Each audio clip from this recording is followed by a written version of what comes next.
Namaskar. We don't have the luxury of time in this session. It's sort of what they call in cricket the slog overs. But I hope this can be crisp and fun.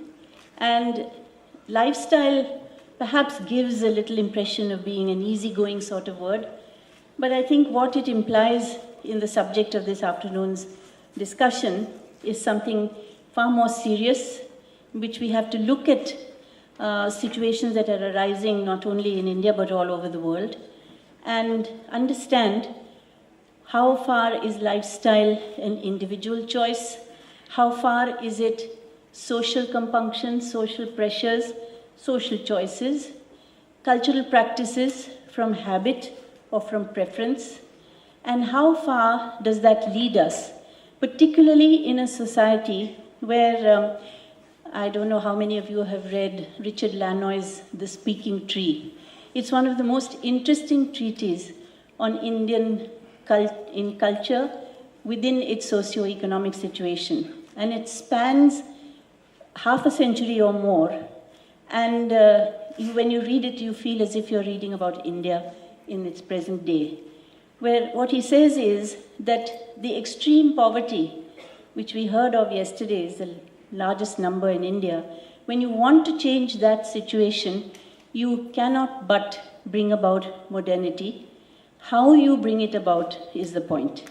How does that modernity merge with existing situations, old situations, and how do you manage that change for the benefit of human development, human civilization, while keeping to your old core values, as was discussed in the RSS cultural agenda, while perhaps allowing gentle, cohesive cultural changes. I am not a scholar. This is about the only book that I usually dare to quote. But I have learnt from life and working with people who work in cultural expressions in India, the handicraft, art and craft and textile sector. And I have learnt very interesting lessons from them, which I think help me today to understand what this session really should all be about.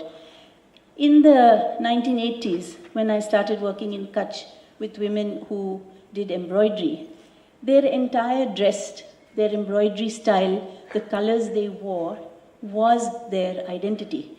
If you sat with a woman in a bus going from a border area into Bhuj, you didn't have to ask her, which community are you from? Are you married?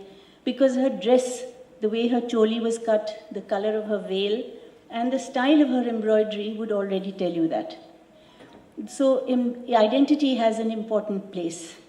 We managed to use and leverage that embroidery skill with which she expressed her identity to earn from it. And today those villages are self-sufficient based on women's embroideries, even if there is a drought, which now, of course, there isn't because water has come to Kutch, electricity has come to Kutch. And when I went 2 years ago and we discussed the identity question among women, it was a whole different discourse. It was about, can they learn to read and to write their name? Because for a woman, her name is also her identity, because she's not just a mother or a wife or a sister. And when I asked them, why do you want to learn to read and write? Their point was, because we can read our electricity bills and understand the name of the medicine that we're going to take. Practical reasons, and how identity keeps them where they are to earn, and yet brings them forward into the modern world. But another significant movement in time, 1984 in Delhi, when the Sikhs were attacked on the streets, and I helped them to survive death-like conditions. And 3,000 people were gathered in a camp for relief and rehabilitation. In the middle of the night, wounded, dying, desperate people, what was the first thing they asked for? Not food, not clothes, not shelter, not medicine, turban. They had to cut off their hair to survive the marauding killers. And so the only way was to disinvest themselves of their identity, of their long hair and their turban. And the first thing they wanted back for their sense of self, identity and dignity was their turban. So there's a lesson in that as well. Talking about women and dress, I heard a very interesting conversation between Germaine Greer and Fatima Bhutto on what was more important, the bikini or the burqa. Germaine Greer said, oh well, she was being extremely politically correct. She said, what's the harm in wearing a burqa? If the women choose to, it's their choice. And I wouldn't wear a bikini anyway because I don't look nice on the beach on it. And I had to challenge her and say that, are you discussing just a piece of textile? Or are you talking about an economy where a woman is made an object of sale? Or is it patriarchy where a woman really has no choice about wearing a burqa? And she didn't quite have an answer to that. From there we come to food. In village after village in the Northeast, cultural tradition, even for an election, is to kill a pig and have a meal where you feed 400 to 500 people in the village with pork. Now, are we going to allow other voices to stop that? In which case, we can't allow people who choose as a lifestyle, foolish, perhaps because eating red meat is not good for you. And even Time magazine recently had a big cross, no, for bacon, and listed how red meat is so harmful for the body. Perhaps lifestyles have to change. But today, these issues have become issues of identity. And finally, we had in Paris, men saying with guns that you have been building your wine bars on our oil. So it's the wine bars and that lifestyle which is giving them the identity which they feel they must use with a gun. So where has identity actually brought us from lifestyle to murder? From choice and cultural practice? How far is it imposition of old cultures resisting the imposition of new cultures, new thoughts, and modernity? And where do we, each of us, in choosing our lifestyle, decide which way we want to go, and how much is lifestyle, personal choice, and how much is something as part of a value system? In Goa, it's easy to talk about lifestyle by talking about sitting on the beach and talking about spas. But interestingly, the words that are today part of lifestyle, when you go to a spa, is about yoga, organic, naturopathy, Ayurvedic, and all these, holistic, these are all words which are today carriers for Indian value systems of lifestyle. So lifestyle has an importance when it has something of value within society to help humanity and civilization, and how far are we letting that be spoiled by selfish issues of identity hidden for other reasons. So that's what I just wanted to lay a little backdrop, and I will ask Pralay Kanungo to speak. Thank you.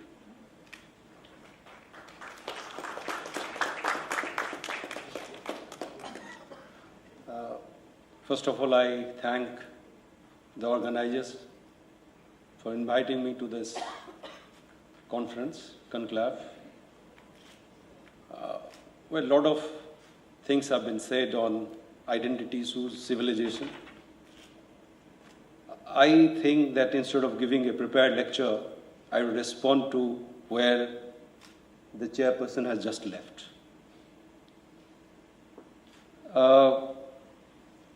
In my view, that lifestyle issues have always been our identities. They are not becoming identities. But what has happened is that the scale and the magnitude, now it has been projected, and the way it has become confrontational, the way it is becoming conflictual, and the way it is becoming antagonistic. So I think these are the questions we should ponder.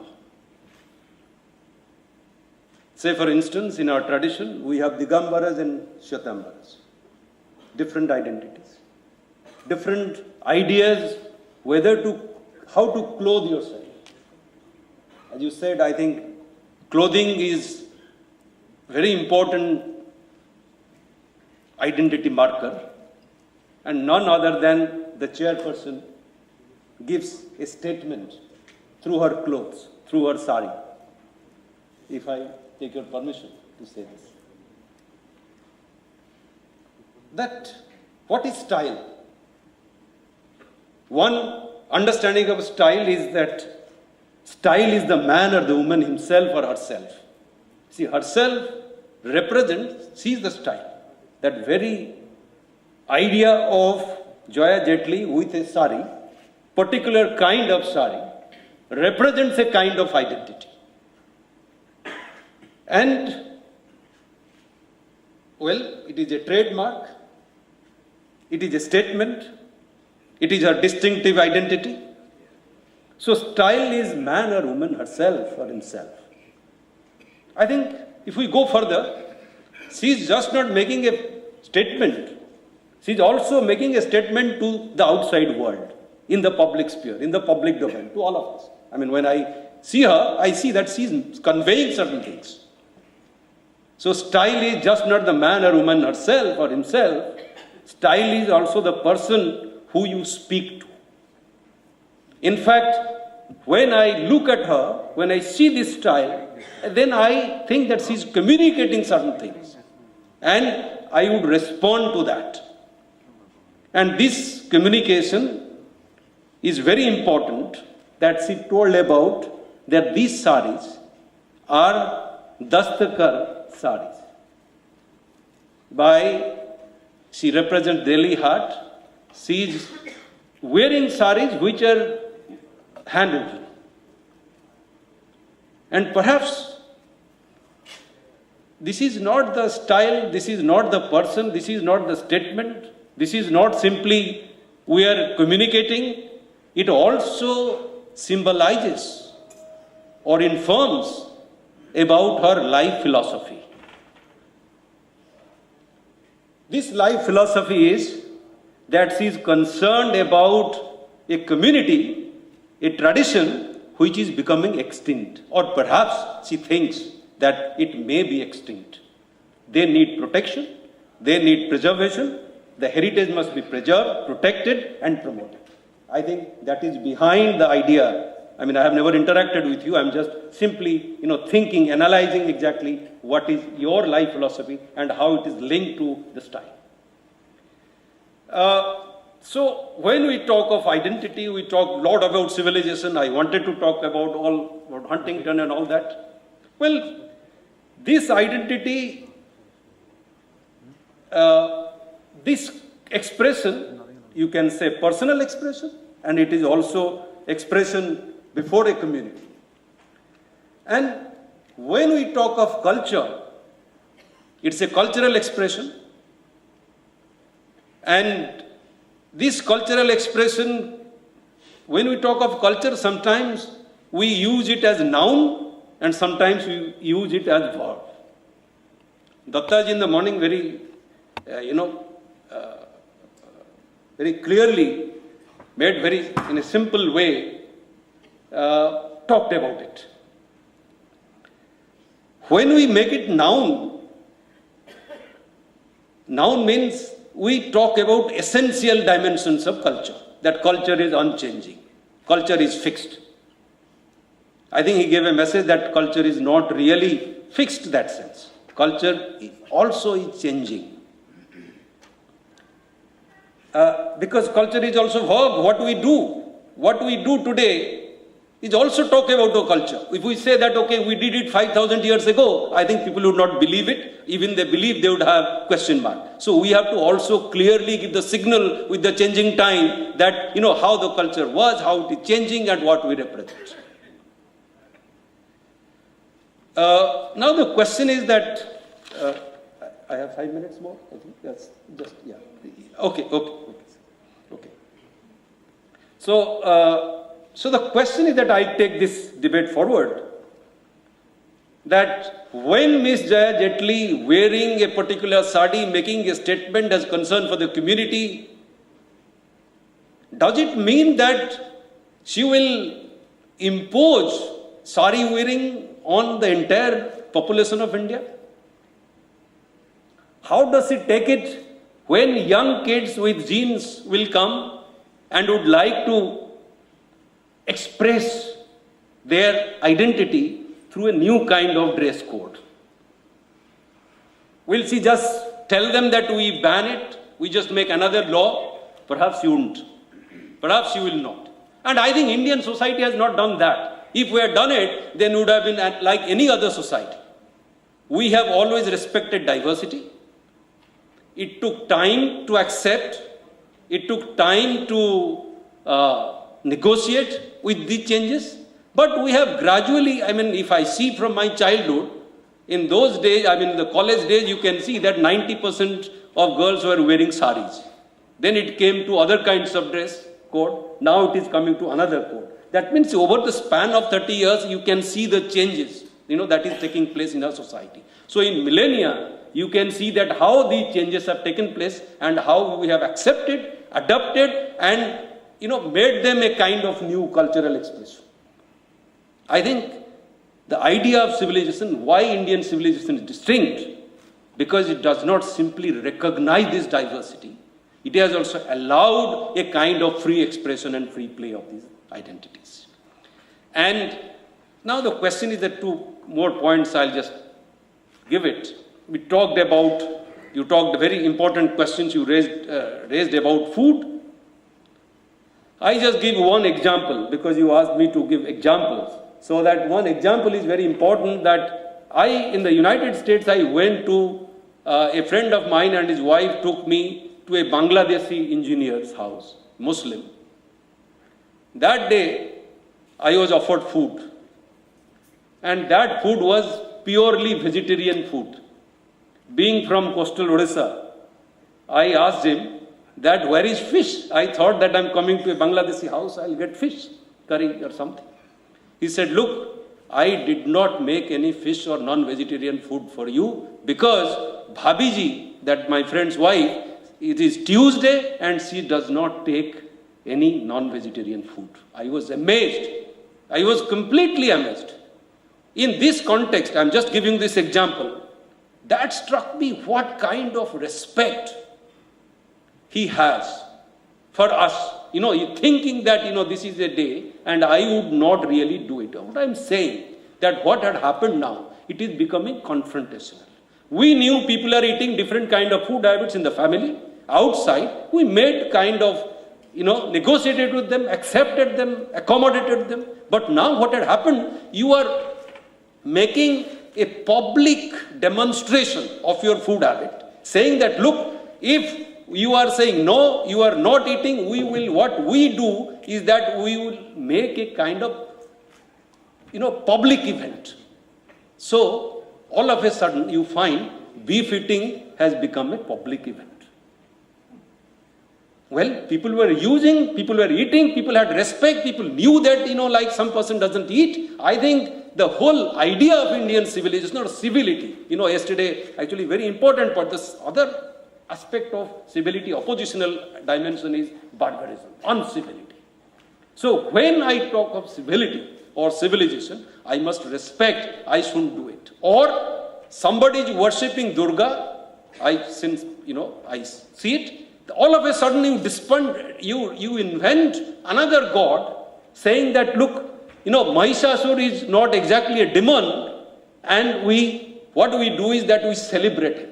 I think oppositional identity is fine, but the moment what you are doing, you are worshipping the demonish quality.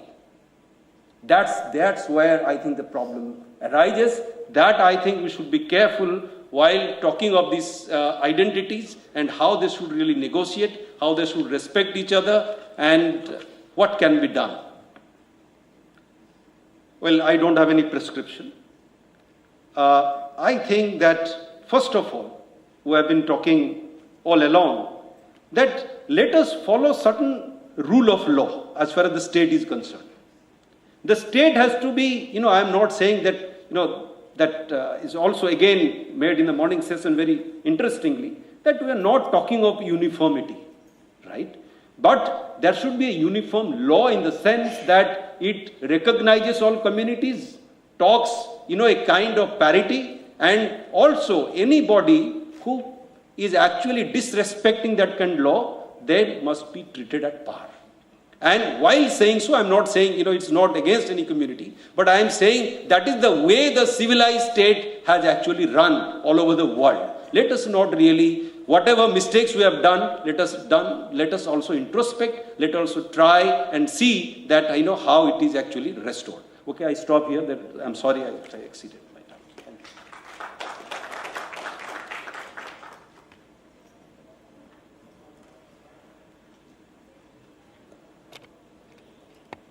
Thank you. We'll go straight to our next speaker because we don't want to cross the deadline. I think I'll ask Shri Milind Kamble to speak last.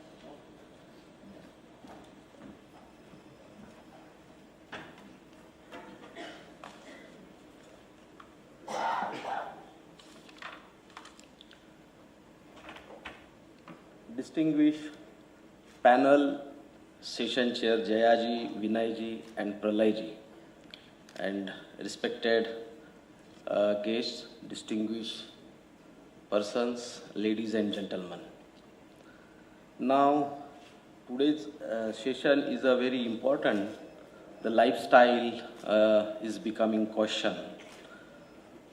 I wrote Jayaji when we were talking about the session.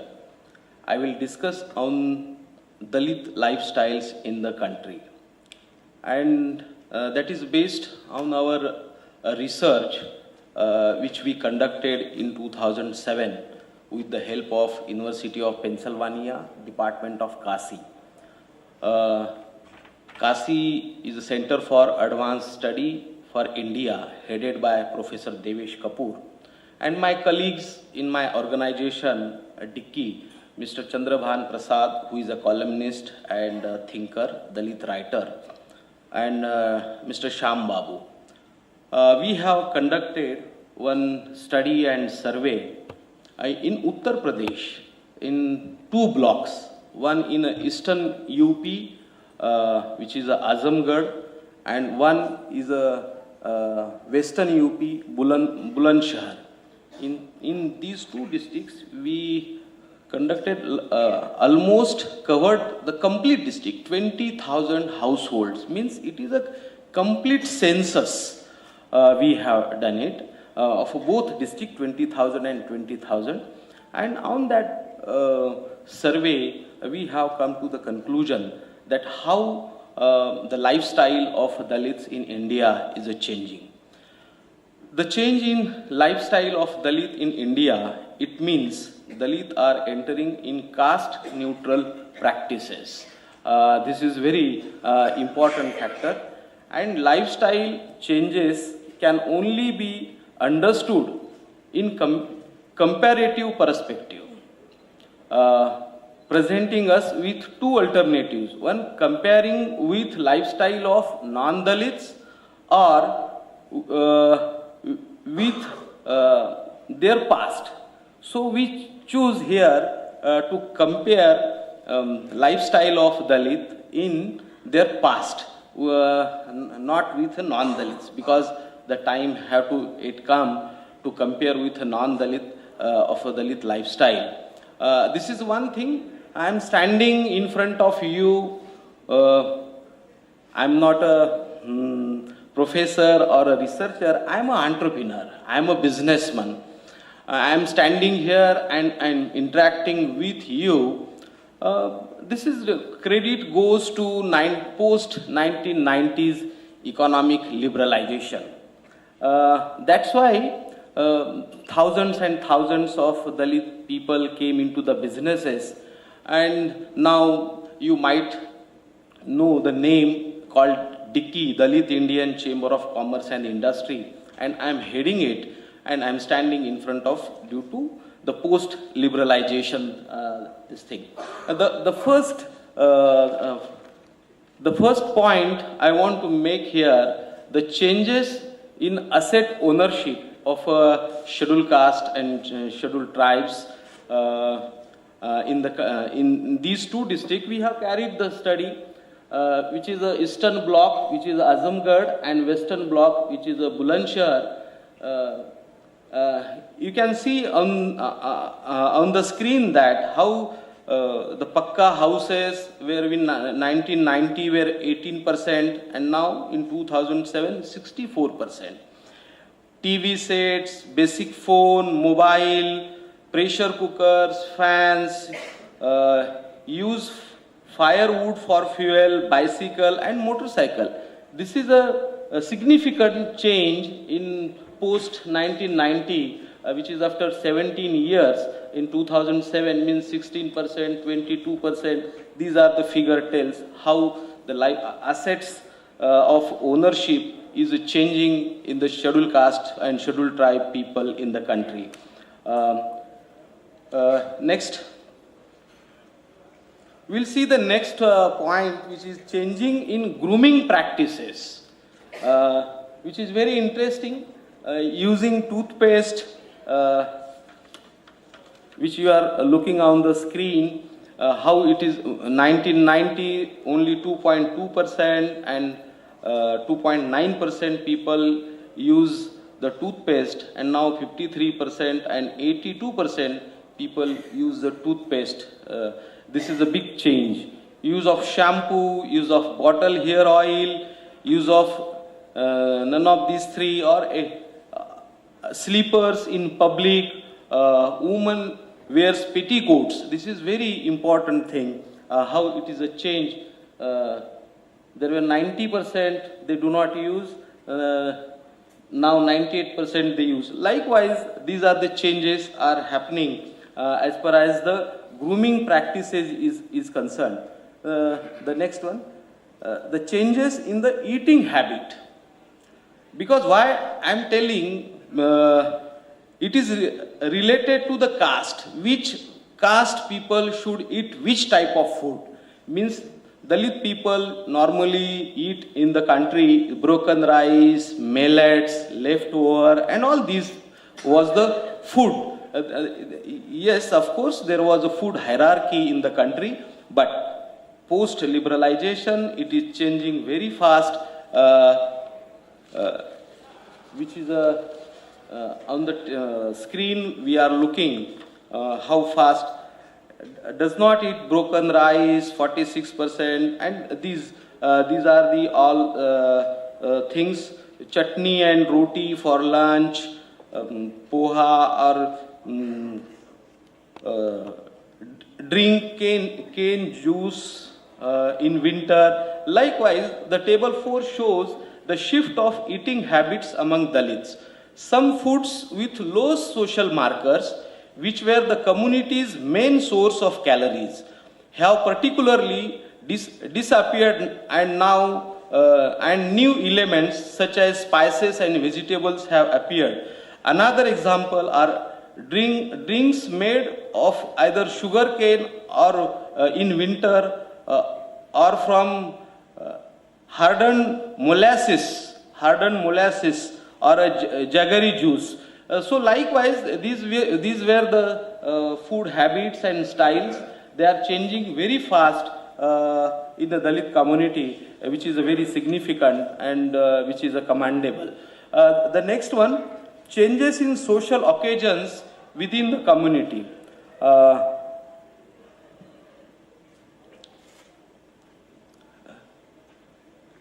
This is a car. Means these are very simple things. We ask some questions to the people in a marriage. How the people come for the marriage? They come by car, they come by bus, but they come by bullock cart, or they come by walking. These are all parameters we ask the people, and the results are on the screen. We are looking 33.8% people use by jeep or to take groom marriage party to a village. Now 99% people take a groom to the marriage place. And so many things, what food will be served to the guests who come in the marriages.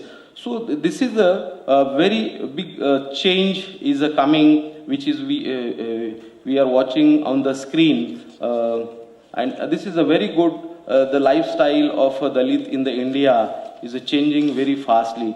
The last point I want to make it, next one, expansion of Dalits into non-traditional occupations.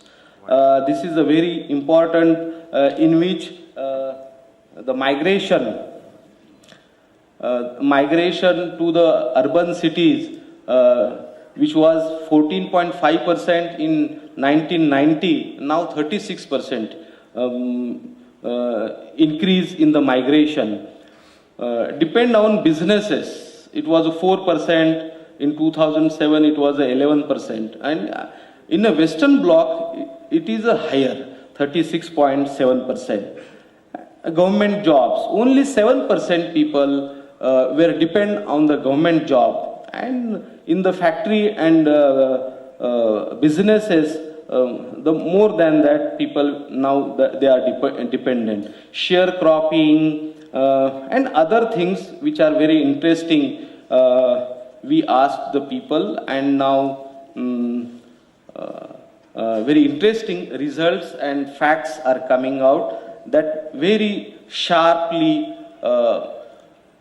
the Dalit lifestyle is changing in the country, which is very important also, and very significant also, because in our country we have a caste-based society. Of course, we know the all history. Everything is related to the caste, food, clothing, occupation, and all that. And these are things are changing very fast in the country after post-1990 liberalization. That's why we thanks to liberalization for changing fast. The caste system in India is breaking due to all these means in the post-liberalized era. So these things are happening, which we have to welcome, I think. Thank you very much.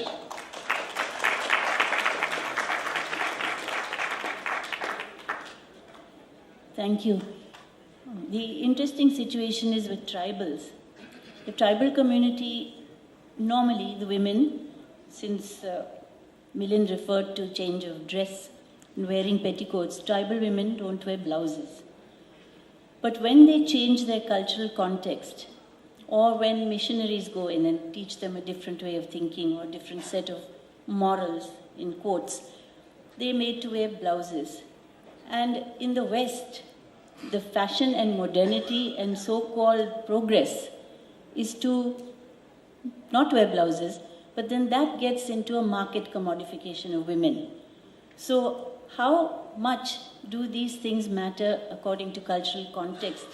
And when tribals change and come into mainstream, there are many of the liberals who say that this is the Hindufication of tribals who had their own gods, but now they're being brought into the mainstream. So these are questions then that become identity, and even more than identity, going towards ideologies and further clashes.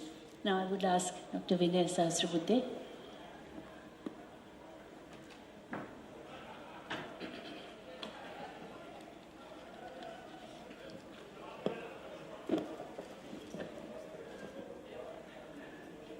Chairperson Jayaji, fellow panelists and distinguished ladies and gentlemen here.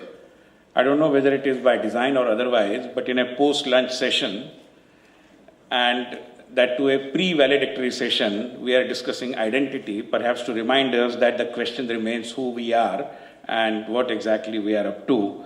I believe the discourse about identity in the social sciences, in the sociology, has certainly come a long way. There was a time when identity was considered as something primordial. Today, I believe nobody considers it like that. Then there was a time when we saw the discourse dominated by debate about melting pot or salad bowl, and these two kind of models were presented to us. Now I believe, today, I believe that there is a realization that identity is certainly a nutrient a nutritional ingredient which gives us or touches upon the very raison d'etre of human life. Having said that, I believe if I have to define what is identity in very simple terms as a student of social sciences, I would say identity is finding answers to the three principal questions: who you are as per your considerations, whether you are aware of who you are, whether you respect your identity, whether you respect the answer to the question who you are, and to a certain extent, at least to a reasonable extent, if I may say so, do you take pride in who you are? If these three questions are cogently answered, I believe we can arrive at the definition of identity. And I believe identity, like the debate around identity, is also in a state of flux. Because we are here in an era where we are simultaneously coping up with multiple identities. And therefore, what is more important to this debate, I believe, is our power to prioritize identity, because within this auditorium, I have a particular identity. When I take a bus or a car or a train, I have a different identity. I mean, you keep on changing the association in which you are, and in a way that also gives you an identity, the surroundings, the climate, everything.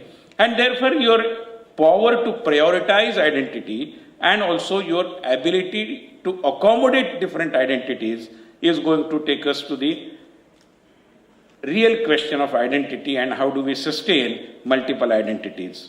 Now coming to the moot question, whether lifestyles are impacting upon identity, I believe lifestyles is all about the way you live, the way you eat, the way, what exactly, I mean the apparels that you select and all those things. But I believe identity is much, much deeper than that. It is not confined to the superficial manifestations of identity, if someone may choose to describe it that way. But in our country, unfortunately, and especially when we talk about unity, people rush to say, oh, unity in diversity, as if those who talk about unity are against diversity. I very well appreciate, and one should be celebrating diversity, but certainly not at the cost of the burial of unity. We are celebrating diversity because we believe in unity. It is not the other way around. And therefore, celebration of diversity is important. Like what I realize in political science, many a times it happens that people who believe in democracy, they believe that only differences of opinion is the characteristic of democracy. And consensus is not. This is a weird thinking. Even if there is a consensus, chances are that it is a product of some kind of a democratic deliberation. But unfortunately, like the very skewed thinking that without difference of opinion there cannot be democracy, I believe without diversity there cannot be a unity, is also a misnomer, and therefore unity is the cornerstone of our diversity. Having said that, let me also say that at least in today's circumstances, what is required is to reach out to the people and develop consciousness about this unity which is beneath the diverse manifestations of our lifestyles, our views, our ideas, et al. For that matter. I know we are today talking about flattening of the world, and therefore everything, and very insightful presentation by Milind, which says how liberalization and economic advancement is making us kind of in a particular pattern, taking us in a particular pattern insofar as the way we live, the kind of lifestyles that we have, to a certain extent, yes. But unfortunately, in this discourse, if we lose the track, and if we somehow try to or get into the game of describing our identity by way of our superficial manifestations through lifestyles at times, I believe we will be certainly losing our way. What is required, therefore, and I am coming to the last part of my presentation, is the extension, continuous extension of our ethos, because lifestyle is all about emotionality as well.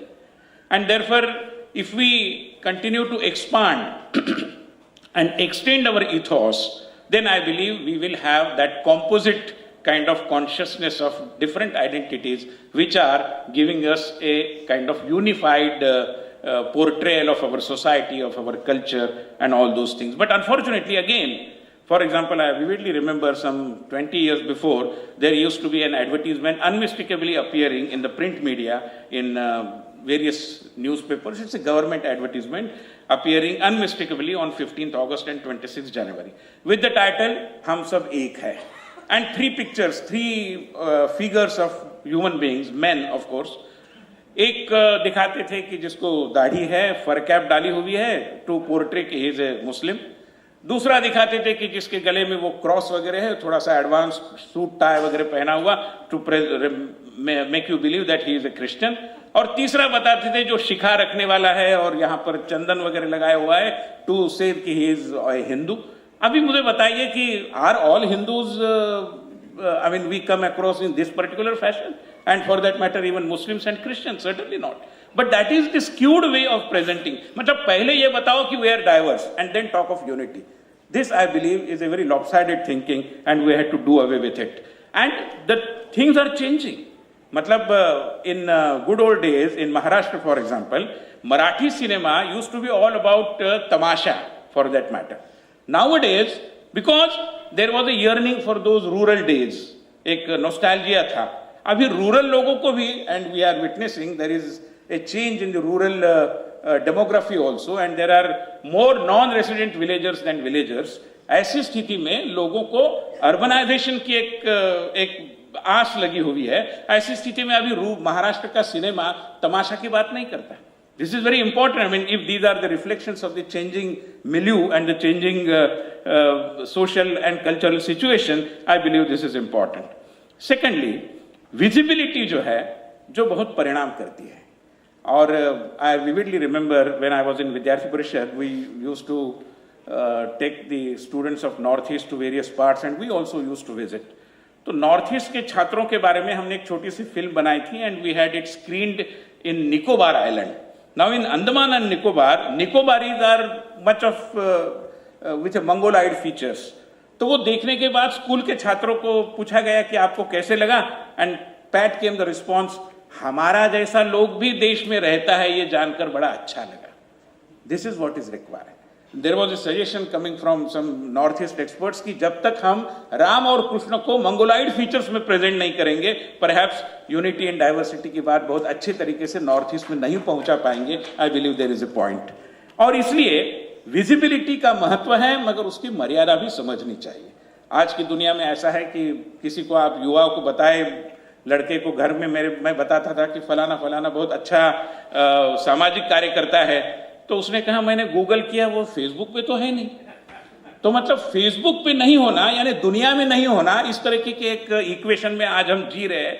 ऐसी स्थिति में इसके बारे में complaint करने की जरूरत नहीं है. We have to take that visibility angle also into consideration without allowing our discourse to remain confined to this visibility, which I believe is something very essential for the composite identity, which is a all inclusive identity, जिसमें कौन क्या खाता है, क्या पीता है, इससे कोई बहुत मायना नहीं होता, क्योंकि भारत और हमारा हिंदू कल्चर एक ऐसा देश है, एक ऐसी संस्कृति है, यहाँ to go closer to the divinity, people fast. And to go closer to the divinity, they eat. To go closer to the divinity, they drink. And to go closer to the divinity, they also refrain from drinking. ये सारी चीजें हैं. तो सारी चीजों को अगर यहाँ पर मान्यता है, there is a spiritual democracy here, which I believe is the cornerstone of our, if I may use the term a little hesitatingly, which is the cornerstone of our sustainable pluralism. और इसके लिए मुझे लगता है कि हमें ये जो दायरा है वो बढ़ाना होगा. रॉबर्ट मरखैम की एक कविता कई बार हमें पढ़ाई जाती थी, जिसमें उसने कहा था कि and love and I had the wit to win and we drew a circle to take him in.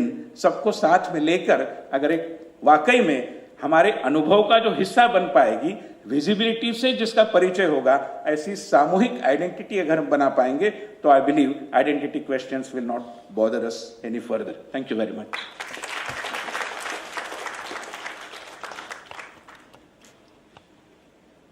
Thank you, Vinayji. I think you brought us round to actually what Dattatreyaji said in the morning, that eventually it is the value systems which are forever and eternal and what pins us down.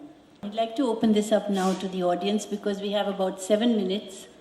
So 2 or 3 questions. Yes, please. Hello.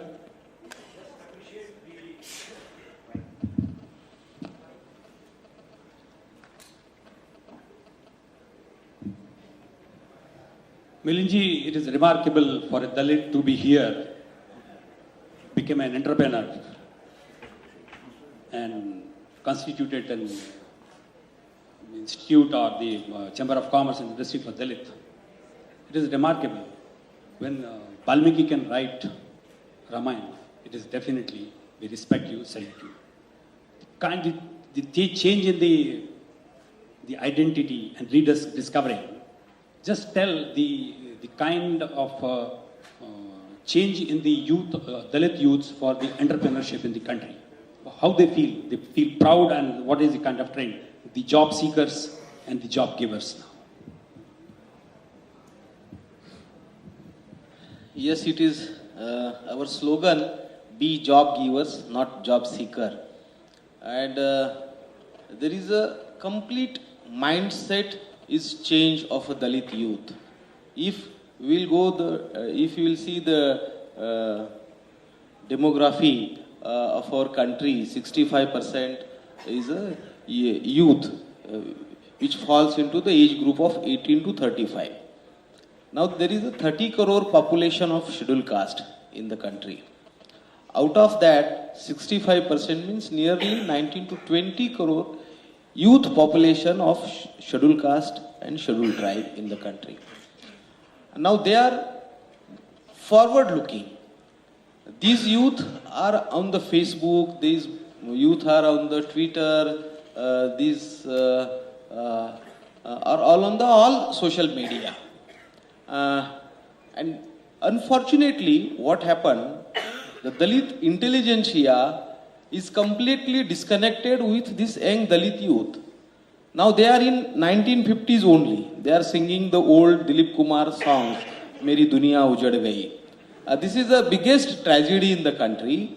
And this Dalit intelligentsia is not delivering the aspirations and expectations of Dalit youth. This is one thing.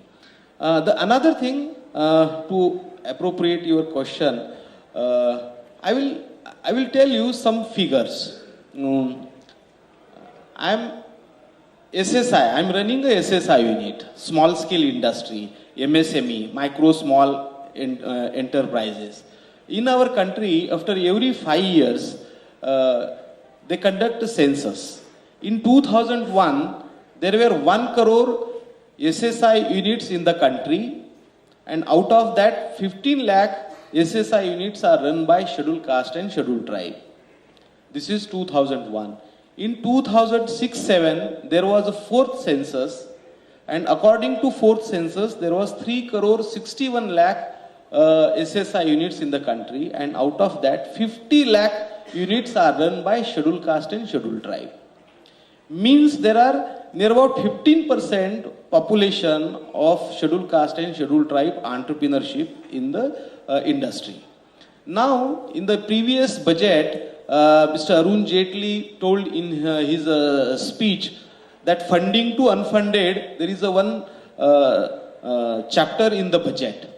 And he mentioned there are 5.77 crore MSME units in the country today in 2015. And 61% units are run by scheduled caste, scheduled tribe and OBC entrepreneurs. This is the biggest change. If I go through the previous statistics, there are 15% population of entrepreneurs in the country is of scheduled caste and scheduled tribe. Out of 5.77 crore of in 2015, there are 87 lakh scheduled caste, scheduled tribe youth are running micro, small and medium enterprises. There is a totally change in the mindset of scheduled caste and scheduled tribe youth. Thank you.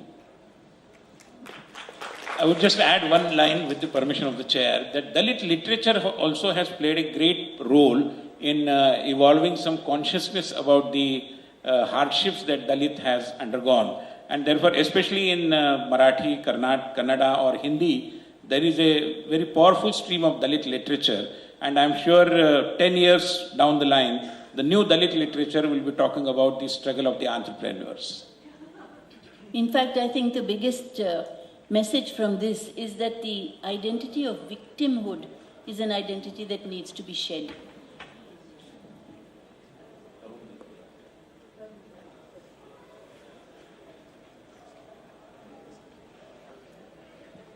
Milinji, this was one of the most illuminating talks that I heard here. Thank you very much for that. I would like to know just 2 points. Whether you have also conducted some survey on the mainstreaming of the Dalit society, so-called mainstreaming, where they are not discriminated against, and how come, how you look at still the increasing number of attacks on them in their villages, on their women, they are burnt alive, they are not allowed to take out the processions, like recently it happened in Coimbatore. So how the Dalit leadership is looking at that?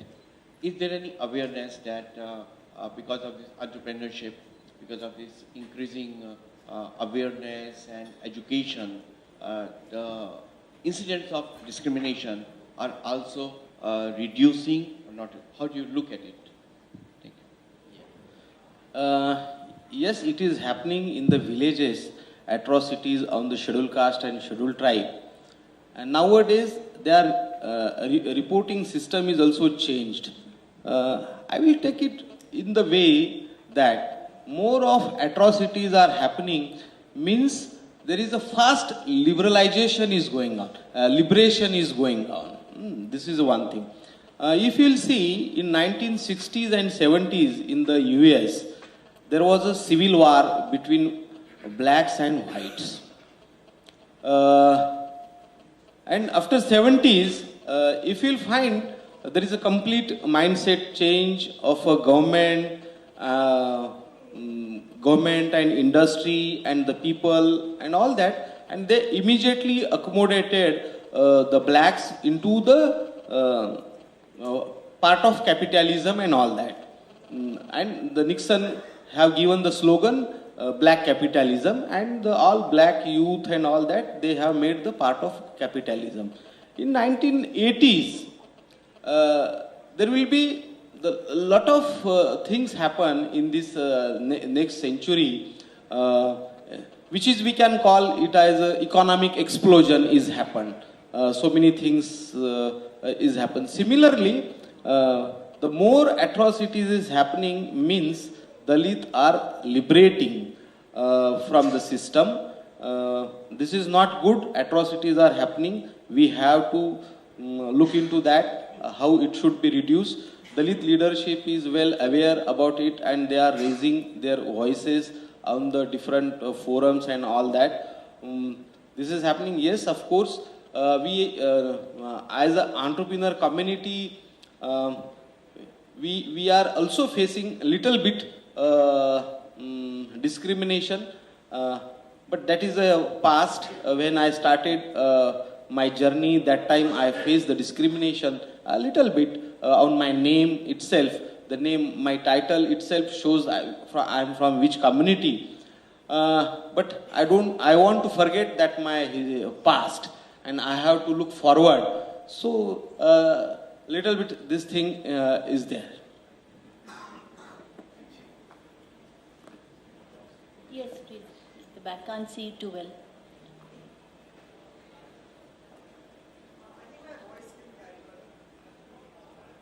There's a question, two quick questions. First to Pralay and to Mr. Sahasrabudhe. Pralay, you spoke about confrontational kind of lifestyle issues. But, you know, where lifestyle issues are becoming confrontational, you know, and you referred to those eating festivals. But is that also, what about the confrontational issue when the state goes around saying, imposing bans on eating certain things, or when authorities go around imposing dress codes and all that? And a related question to you, Mr. Sehasrabudhe, you spoke about celebrating diversity and how that will lead to unity. So how does that then fit in with these, eating bans and dress codes and all that?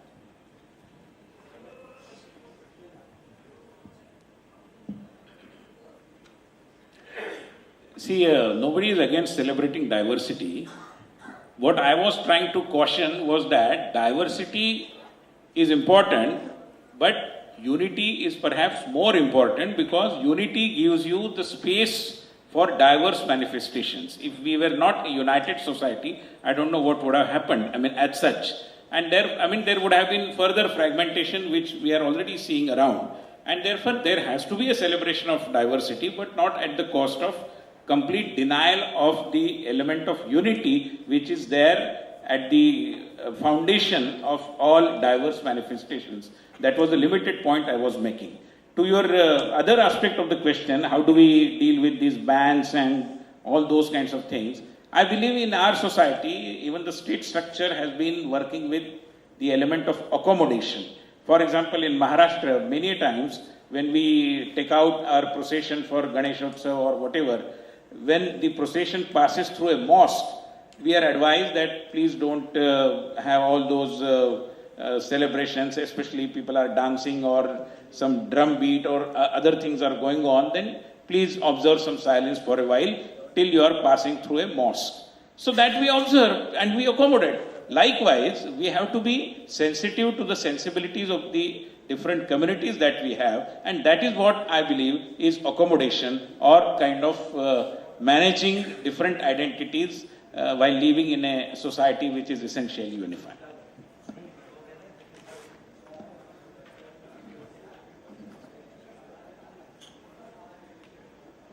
Hello, yes. Yeah, my answer is that has three dimensions. What I mentioned, one is at the level of the individual, level of community, and level of state. So these questions can be handled at three levels. As I gave the example of my Bangladeshi friend, Muslim friend, that's the individual respect, restraint, that's one. When we're talking of the community, as you're saying about Benazir's daughter, that, she's actually talking of assertion of identity and taking that assertion to a height, to a very different level, where it becomes confrontational in another state. So she has two kinds of, morality, or one is that, towards Pakistan and towards, in France. So this is very, very important. And the third level, I mentioned the role of the state. So state, when actually the community and individual not able to really negotiate, then of course, the state has to come in, and there the state has to come in very firmly, just imposing the rule of law. So this is, I think, the way I explain it.